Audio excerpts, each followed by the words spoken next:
This is Eric with Eric and Mark, Playground Rules Show, with another Seesaw scenario. The writer writes, I'm a top performer at work, but the important projects are always assigned to people in the clique. Sound familiar? No matter what I try, it's like an impenetrable force field.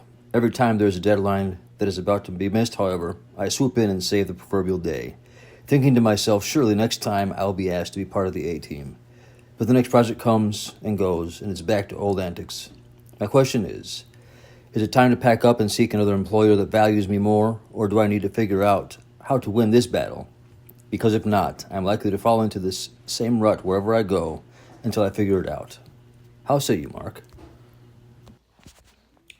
Eric, so that's a lot to think about because, yes, we've definitely, I think most of us have experienced something along those lines at some points. Some of us are fortunate to not experience that. I know that I definitely have.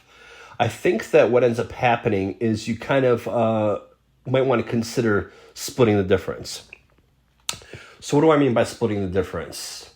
I think that before you move on to another situation, namely an employment situation, I think that it's very important to know that all avenues have been exhausted.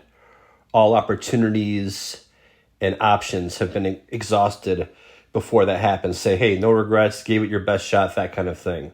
So maybe this is really the end all be all, or this is the end of the road here for this specific opportunity because there's not going to be much upward mobility because of the clique and because we've been relegated or limited to a specific type of role.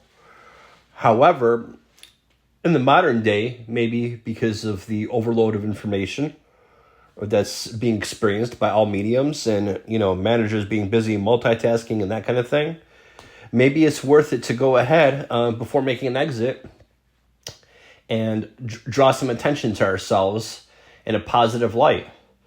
So maybe we have a meeting with the manager or the person who will be in charge of either A, promoting us, or B, giving us these opportunities for the A-lister kind of projects.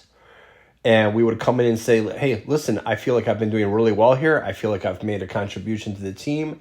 And I'd like to be part of this A-team here in order to facilitate these solutions. I want to go ahead and have the opportunity to contribute and to shine.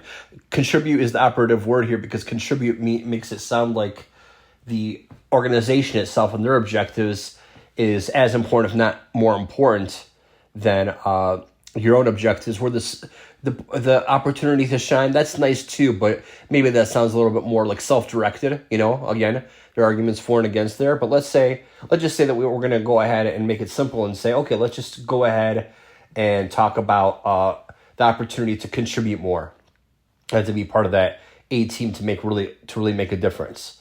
If we're given the opportunity to become part of that A team afterwards, then we know we did the right thing by drawing attention to ourselves, right? We kind of had to ask for some level of recognition, but it's better than not getting the recognition at all. So that works out. If after doing all this hard work, in certain situations, putting in the extra time, and then on top of that, going ahead and shining when it counts in the clutch, as you're alluding to, we're still relegated to a B team or to the practice squad, as they say in football.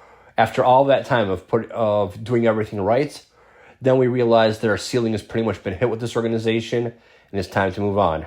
That's my take on it. Would love to hear your take on it.